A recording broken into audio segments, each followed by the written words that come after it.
Okay, so that's kind of your foundation that I'm going to give you for the sensations. What do we do about it? How do we move forward? How does this apply to us in our everyday? We can consider our perspectives. We can consider that it is not personal. When this child is lying on the floor and they're kicking your bed as they're saying, I don't want to go to bed, but they're kicking your bed at the same time, or they're flicking your lights, or they're doing something else that you're like, that doesn't make any sense and it's making me crazy. That kicking of the bed is them activating their proprioceptive input, which is giving their legs a hug. Anytime a child is beaten on something, that's their hug. And they're calming their system down by banging on something that is taking your arousal system up, right? But when you can view it as, this is not personal, he is not really trying to kick me, he is trying to engage his proprioceptors to calm his body down. That's sensory-integrative processing. It switches your perspective to say, hey, you're trying to calm yourself down. You're not trying to irritate me. And so what doesn't feel safe to the child or what is not integrating, we can change our perspective of like, how does this seem to them? Given their background, given how they grew up, is there anything different that maybe their body is signaling is not safe? Right? Why won't they potty train? Why won't this kid go and use the bathroom? What is the problem with that? Well, number one, is the flush really loud? Is that activating to them to make the sound of the toilet? Is it too loud for them? A lot of abuse happens in the bathroom. So just the idea of the bathroom itself can be very threatening and very scary for a kid. So maybe we leave the door open when you have to use the restroom. And we provide a safe way for other children not to be around so that I can leave the door open. Or maybe I allow you to take a walkie-talkie into the bathroom. And I just ignore when you're singing and saying all these weird things. But I know that helps you to feel safe because that sensory environment was too much. Maybe I change the soap. Maybe I take you to the store and you get to pick out what kind of soap we use to wash our hands. Giving just that little bit of sensory control can flip a switch for so many kids. And I love that Ross Green, he says, children do well if they can. So if the child is not doing well, we as the adults have to look at the sensory environment and say, what is causing this child to not do well right now? And we can change our perspectives and maybe lower our expectations, or not lower them. I don't want to lower expectations because my kids are precious that I work with. But I like to match my expectations. I'm going to match them to make them successful with those expectations. What else can we do? When we consider our perspectives, we can consider their background music. We can be mindful that not everyone perceives things the same. This photo that I'm showing, it's a birthday party. Woo! Show of hands, how many of you have had a child from, that was any child that did not enjoy a birthday party? Anybody got it? That's a common thing that people tell me. I'm seeing a couple hands come up. We can't do birthday parties around here. They might be afraid of the balloons being popped. They might be afraid of the flash of the camera, the candles. My house burned down. The person that abused me took their cigarettes that look a lot like candles and burned my skin. So your happy birthday cake with 90 candles on it looks like 90 weapons to me. I am not a fan.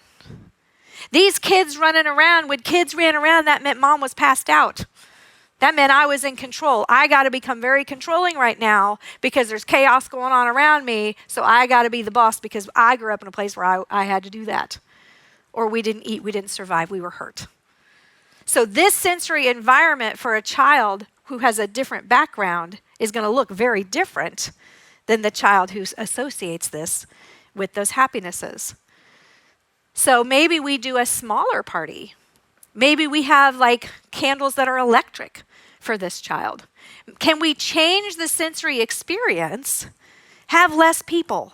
Can we play some music in the background? Because again, music, if I play some Mozart up here, y'all are going to be like, oh, this is really nice.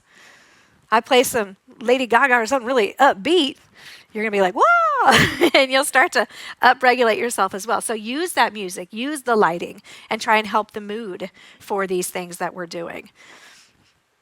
And again, we're needing loving caregivers to guide us in pattern, predictable, controllable ways. Pattern, predictable, and controllable. You'll see that repeated on my slides because that's what heals the brain. Pattern, predictable, controllable. That's what changes our sensory systems. So we also have to consider the critical windows of development. What did they miss to make the brain not develop in a way that someone else might have? And I love this graphic a friend of mine drew for me, and it's these little runner neurons. They're all at a marathon, right? And they're waiting for the signal to go. And then that's kind of what happens. When we're born, all of our little neurons are in the back and in the middle of our brain. And then we get these synaptic densities that come up. And every action, every thought, every sensation sends these little runners out to different places in the brain. And if we send enough runners into the same spot, we get a pathway. And if we do it a whole lot, then sometimes it becomes myelinated. And that makes it a really fast pathway.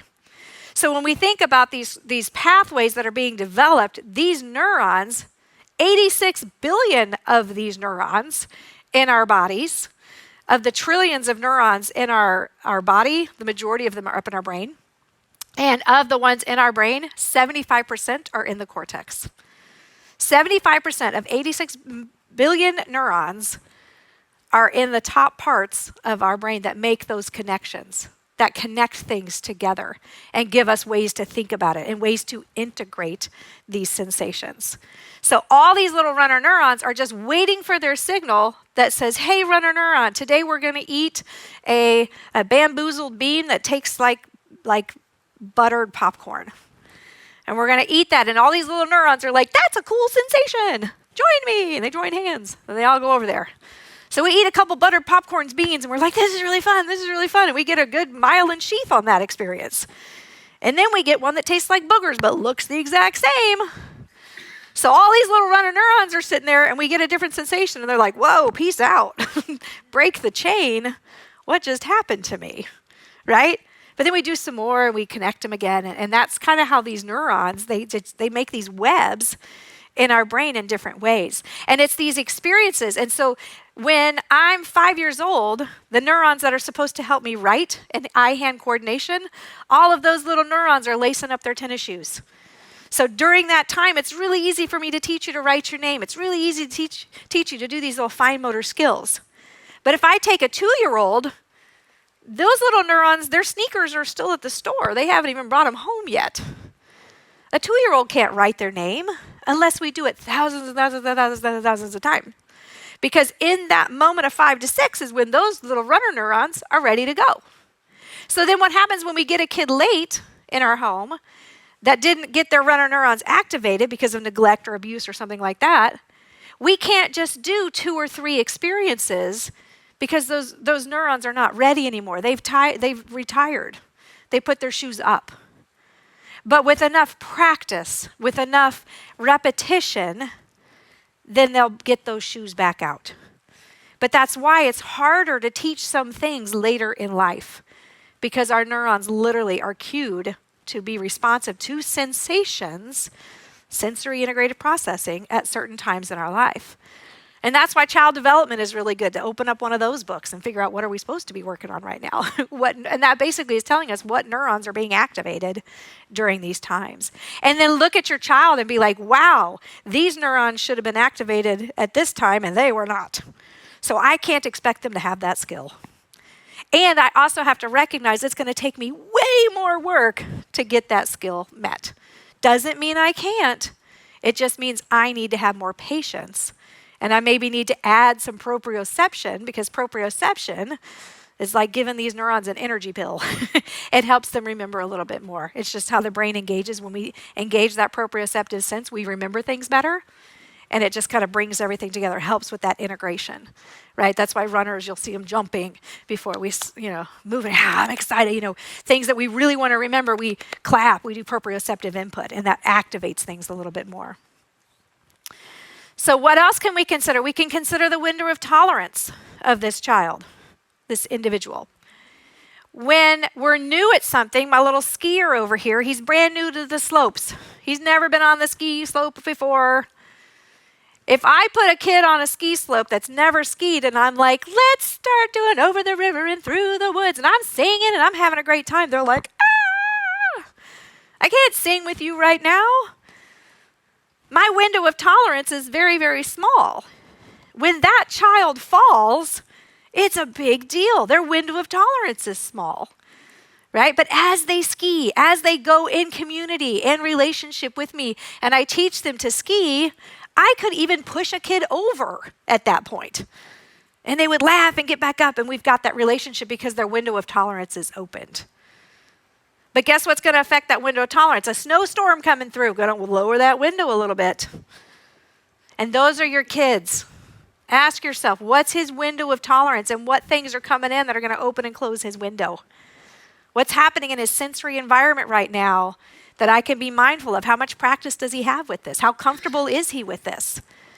And I'm going to support, I'm going to scaffold as much as I can until they're ready to be independent. So when we're looking at sensory processing, we're going to consider what is their capacity, what is their background, how are they interpreting things.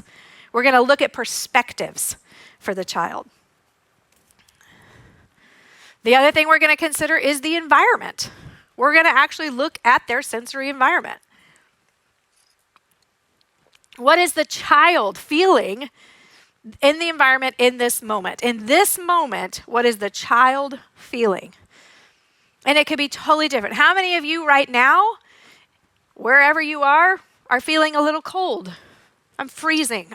It's really cold up here. But that's keeping me awake, right? But what if, probably somebody out here might be warm. You might have more clothes on, or you might just have a higher body temperature. That doesn't mean anybody is wrong. It just means that someone needs to get me a jacket, right? Kidding, I don't really need someone to bring me a jacket. Weighted blanket maybe, some Lycra, calm me down. But what is the child feeling? Just because I'm nice and cozy doesn't mean that they're going to be nice and cozy, right? So try and think of the environment and how they're doing. And then how can we, I love Robin Goebel gives us this quote, how can we provide scaffolding or support so that success is the only option? Ask yourself that question multiple times, please, every day. What can I do that makes success the only option? Instead of shaming, instead of blaming, instead of being frustrated, look at the whole situation and say, could I give them more time? If I gave them more time, would they be successful? If I did part of it myself, would it be more successful? If I made it bigger, would it make it more successful? If I made it smaller, if I made it longer, if I made it shorter, would they be more successful if I modified the environment for them? Would they be more successful if I gave them bubble gum? Would they be more successful if I let them have a drink? I'm looking out at this audience, and I'm assuming people at home, y'all have beverages. And I love that TBRI is really making that normal and making it normal to offer kids a drink. When we're upset, Sheldon Cooper on Big Bang Theory, hot beverage. That was his go-to. You're upset, hot beverage. That's what we do, have a beverage. I want to connect with you. Come have some tea with me. Let's go get a beverage together. That's how we connect, and that's how we co-regulate, is through changing that environment.